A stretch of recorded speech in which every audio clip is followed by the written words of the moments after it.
আলহামদুলিল্লাহ আমাকে যদি এখন বাংলাদেশ সেনাবাহিনী বলে কলকাতা কবজা করতে হবে, আমি যেই ম্যাপ ধারণ করব, জীবনও শত্রু তো দূরের কথা, 7টা বোমারু বিমানও আমি রাখবো না গোটা কলকাতার জন্য। কলকাতা বিজয় করতে হলে 70টা বিমান লাগবে কেন? আমার তো জানা আছে ওখানে মূর্তি পূজারী থাকে, সেখানে আমি কি করব? বাংলাদেশ সেনাবাহিনী যদি অনুমতি দেয় তাহলে আমি সবচেয়ে বেশি আত্মঘাতী ফিট করব সেখানে। কি ফিট করবো? আত্মঘাতী বিমান। ফায়ুকতালুনা ওয়া ইয়াকতুলুন, আগে মরে যাও পরে মারো। জীবনেও শুনি নাই, আজকে প্রথম শুনতেছি। ইরে মরার পরে মারবো কিভাবে? কোরআন শরীফে আছে ফায়াকতুলুনা ওয়া ইউকতালুন, মারো মরো, আমি মারবো তারপরে আমাকে হিট করবে। আরেকটা কেরাত আছে আরব দেশে, যে কেরাতটা পড়ে সেটা হলো ফায়ুকতালুনা ওয়া ইয়াকতুলুন, আগে মরে যাও তারপরে মারো।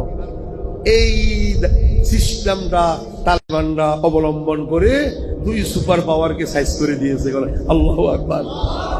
তারা হুন্ডা ব্যবহার করত, হুন্ডা ফুল হুন্ডা বোমা, ফুল জ্যাকেট বোমা, যাইতেছে ক্যান্টনমেন্টের দিকে, ক্যান্টনমেন্টের কাছে দেয়া গুলি খাইতো, এক গুলি তো আর মরে না।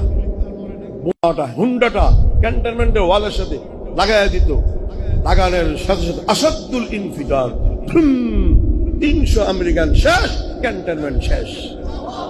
আগে কে মরছে? হুন্ডাওয়ালা। তারপরে কারে মারছে? কাফেরদেরকে।